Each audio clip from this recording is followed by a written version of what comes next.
Study IQ IAS, अब तैयारी हुई अफोर्डेबल।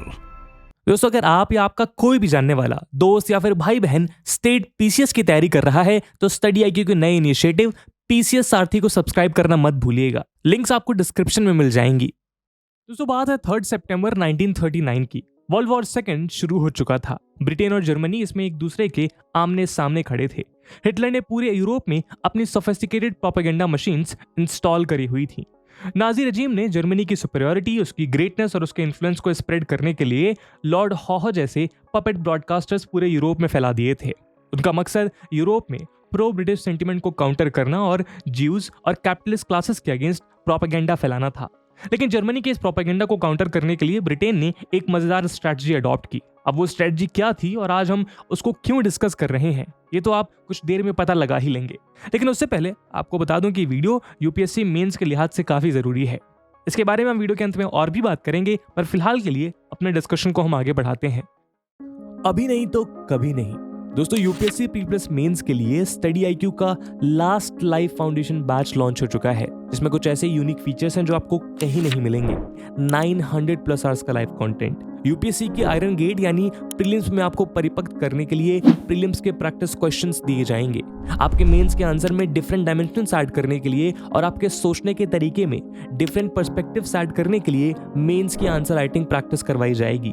और आपके डाउट्स को किसी भी समय क्लियर करने के लिए आपको एक गेम चेंजिंग फीचर मिलेगा, जो है 1-to-1 मेंटोरशिप, जिसके अंतर्गत आपको एक मेंटोर अलॉट किए जाएंगे, जिनके साथ आप एकेडमिक और नॉन एकेडमिक डाउट्स कभी भी क्लियर कर सकते हैं। और रेगुलर बेसिस पे फॉर्मर एंड वर्किंग ब्यूरोक्रेट्स के साथ ग्रुप मेंटोरशिप भी इन बैचेस का इंपॉर्टेंट फीचर है। और दोस्तों, ये सब कुछ आपको मिल सकता है मात्र 18,999 के सुपर डिस्काउंटेड प्राइस पे, अगर आप AG live coupon code use करते हैं। इन बैचेस में क्लासेस की शुरुआत 18 अक्टूबर इवनिंग 6 PM से हो रही है। तो अब आप भी अपनी UPSC की तैयारी की तरफ एक फाइनल कदम उठाइए और AG लाइव कूपन कोड को यूज करके देश के सर्वश्रेष्ठ UPSC लाइव बैचेस को ज्वाइन करिए। बाकी सभी अपडेट्स के लिए आप मुझे मेरे सोशल मीडिया हैंडल्स पे फॉलो कर सकते हैं।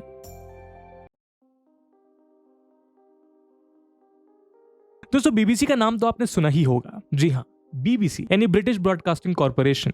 BCC के अलावा ब्रिटेन के इतिहास में ऐसे बहुत कम इंस्टीट्यूशंस हुए हैं जिन्होंने ब्रिटिश सिटीजन्स की लाइव्स को इतने बड़े लेवल पर इम्पैक्ट किया हो। हालांकि आज उसके जन्म को पूरे 100 साल हो चुके हैं, यानी ब्रिटिश मोनार्की जैसे ओल्ड एज इंस्टीट्यूशन के सामने वो अभी भी एक यंगस्टर ही है।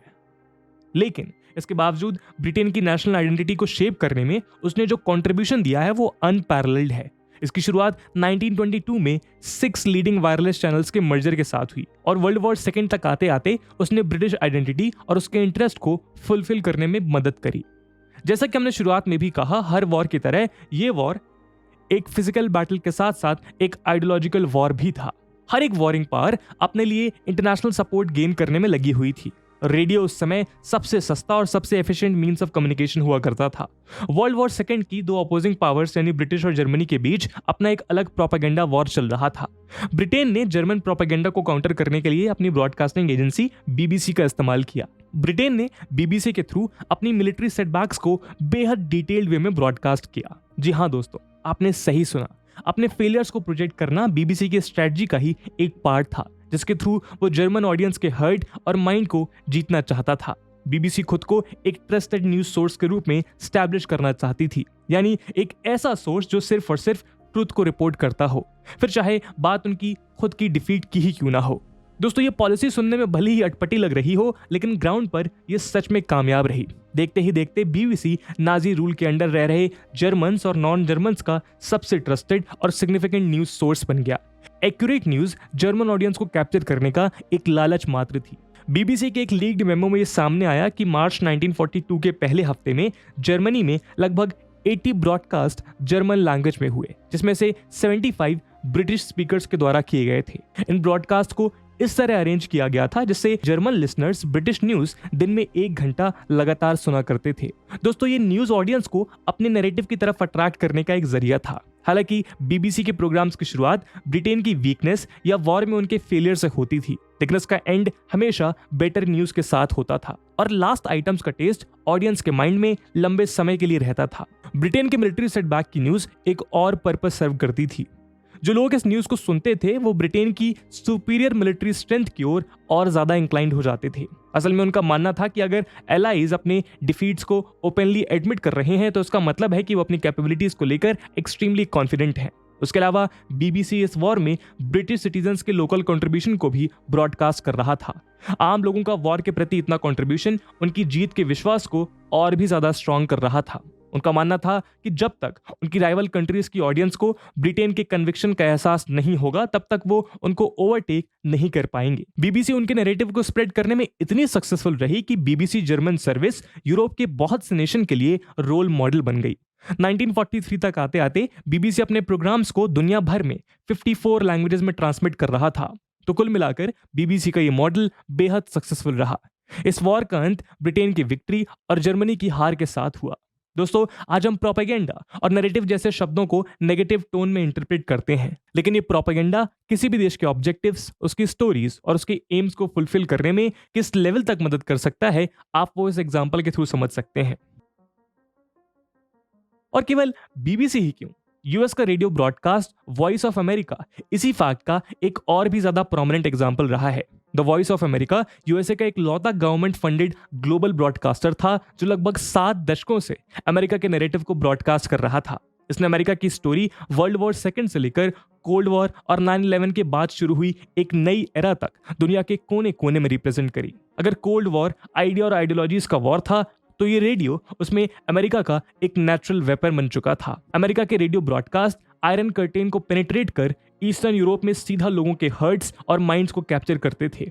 बीबीसी के स्ट्रक्चर पर मॉडल किया गया वॉइस ऑफ अमेरिका 1943 तक आते आते 23 ट्रांसमीटर्स के साथ 27 लैंग्वेजेस में न्यूज डिलीवर कर रहा था। आयरन कर्टेन के पीछे जो ऑडियंस ईस्टर्न यूरोप में मौजूद थी उनके लिए यह वेस्टर्न नैरेटिव का बेहद क्रूशियल व्हीकल था। एक रिपोर्ट के मुताबिक यूएसएसआर के 1/3 एडल्ट्स और ईस्टर्न यूरोप के लगभग आधे एडल्ट्स इस वेस्टर्न ब्रॉडकास्ट को कंज्यूम किया करते थे। और जाहिर है कि रेडियो ने इतनी वाइड स्प्रेड ऑडियंस के थ्रू इन सोसाइटीज में एक डीस्टेबलाइजिंग फोर्स का काम किया। और केवल राइवल कंट्रीज ही नहीं, अमेरिका की state broadcasting services friendly countries के बीच अपना सपोर्ट सस्टेन करने के लिए radio free Europe, radio free Asia और रेडियो लिबर्टी जैसे चैनल्स के थ्रू वहां अपनी स्ट्रॉन्ग प्रेजेंस बनाकर रखती थी। इस सबसे आप अंदाजा लगा सकते हैं कि कोल्ड वॉर को जीतने और अमेरिका को एक यूनिपोलर वर्ल्ड की सुपर पावर बनाने में अमेरिका की स्टेट न्यूज एजेंसीज का कितना अहम रोल रहा है।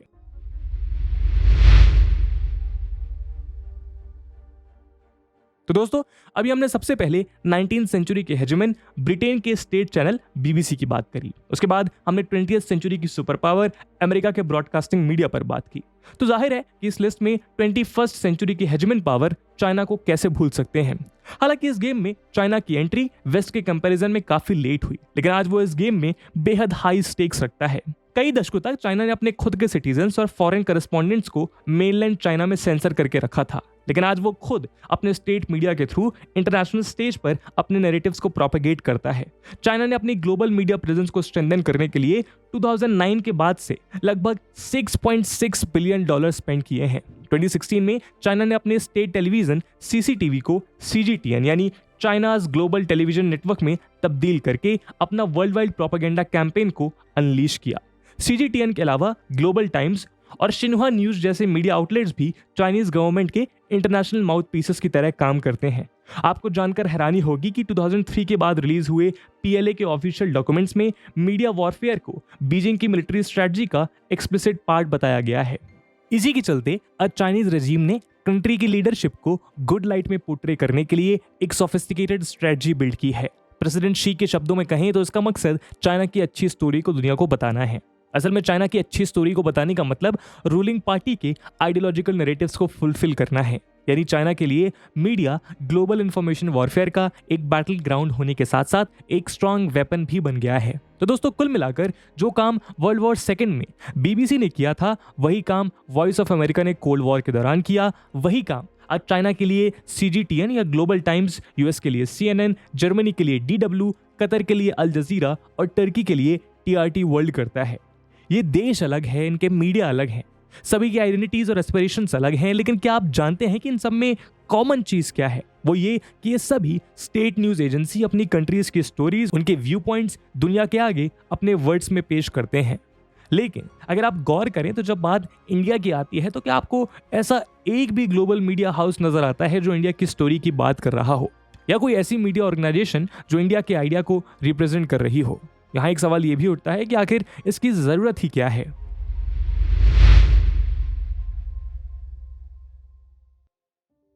तो दोस्तों, इसके दो मेजर कारण हैं। उन पर आने से पहले आपको याद दिला दें कि why western media hates India वाली वीडियो में हमने इस चीज को डिकोड किया था कि वेस्टर्न मीडिया इंडिया के अगेंस्ट इतना बायस्ड क्यों रहती है। हमने इसके पीछे के फैक्ट्स और लॉजिक्स को डिटेल में समझने की कोशिश करी थी।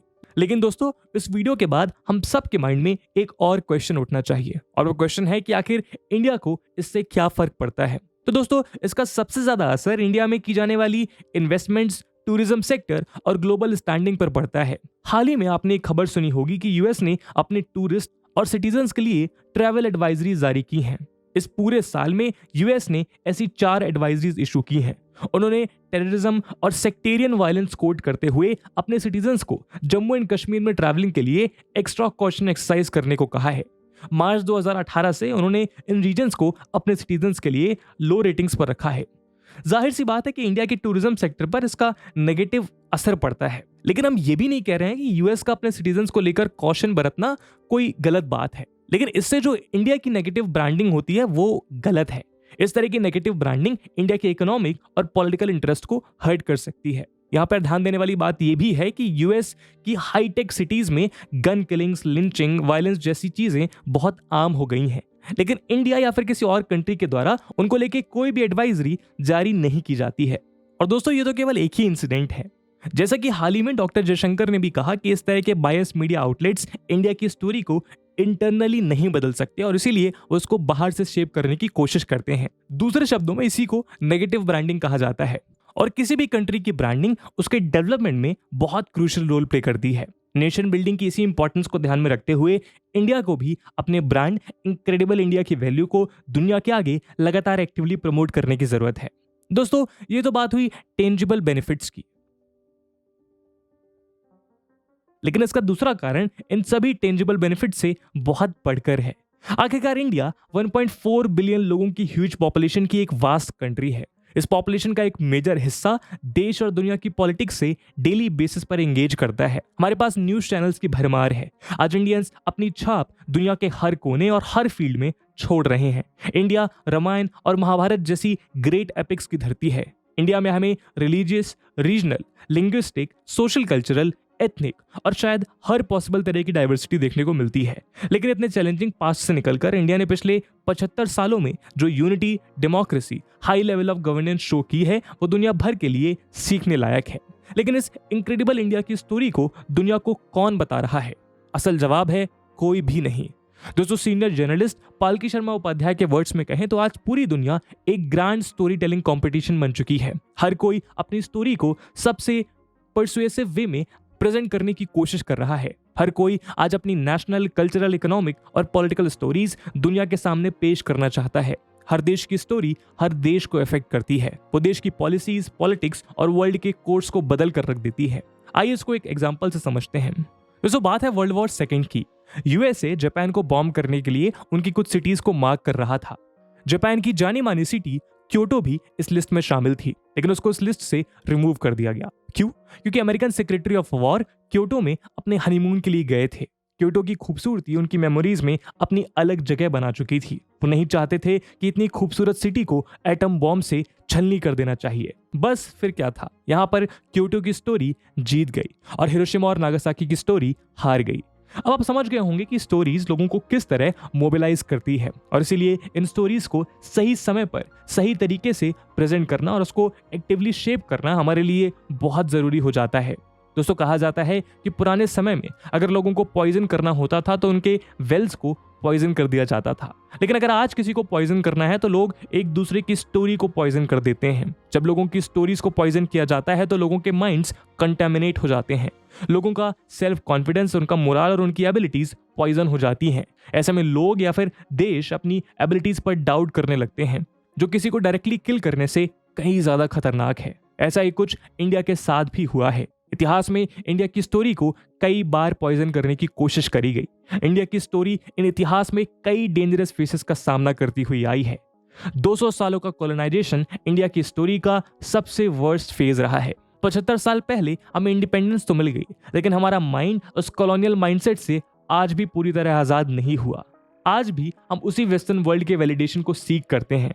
आज न्यूयॉर्क टाइम्स इंडियन डेमोक्रेसी के बारे में कुछ भी लिखता है और वो कुछ ही घंटों के अंदर एक ट्विटर ट्रेंड बन जाता है। द इकोनॉमिस्ट इंडियन इलेक्शंस के ऊपर कमेंट्री करता है और वो रातों रात पॉलिटिकल डिबेट का मुद्दा बन जाता है।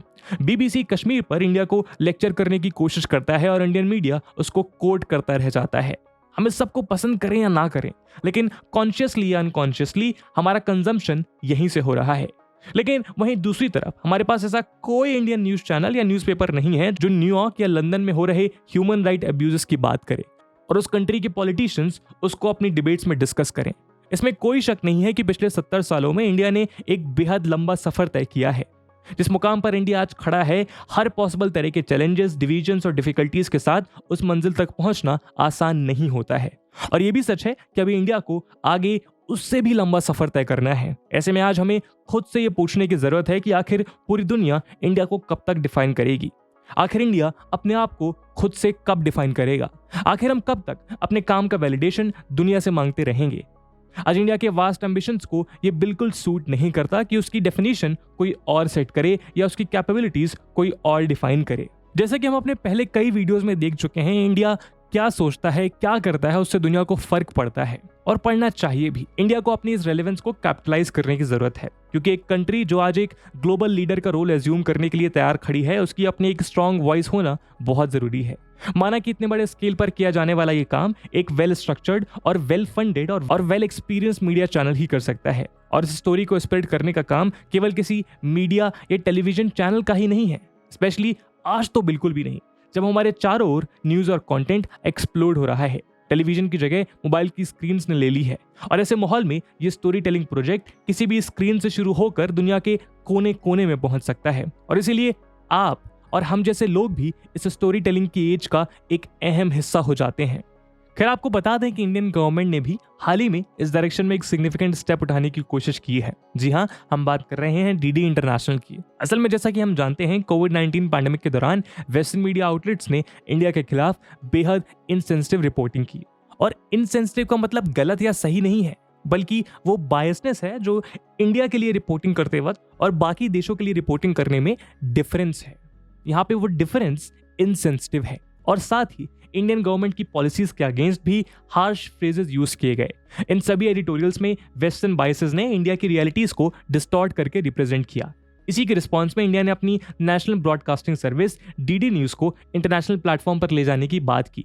ये काम दूरदर्शन के पेरेंट चैनल प्रसार भारती के ग्लोबल डिजिटल प्लेटफॉर्म के साथ साथ दूसरी कंट्रीज के ब्रॉडकास्टर्स के साथ बायलैटरल डिस्ट्रीब्यूशन के तहत किया जाएगा। गवर्नमेंट का कहना है कि बायस इंफॉर्मेशन की इतनी भारी भरकम नॉइजेस के बीच इंडिया का पर्सपेक्टिव आज लॉस्ट होता दिख रहा है।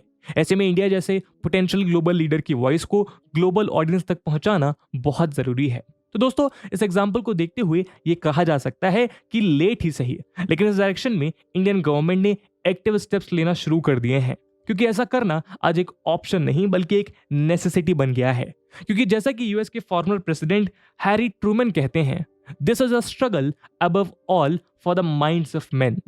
And with this phrase my friends, that's it for the video. पर जैसा कि हमने वीडियो के पहले भाग में बताया था कि इस वीडियो की इंपॉर्टेंस यूपीएससी मेंस के लिहाज से काफी ज्यादा है, तो उसी इंपॉर्टेंस को देखते हुए एक सवाल मैं आपके लिए छोड़कर जा रहा हूं, जिसको आपको कमेंट सेक्शन में आंसर करना है। Discuss how national media and information channels help in broadcasting the public diplomacy of a country. And with this question my friends, that's it for the video. I hope आपको video पसंद आई होगी, और अगर पसंद आई है तो अपने दोस्तों के साथ शेयर करना मत भूलिएगा। अब मिलते हैं अगले वीडियो में, तब तक के लिए जय हिंद, जय भारत। स्टडी IQ IAS, अब तैयारी हुई अफोर्डेबल।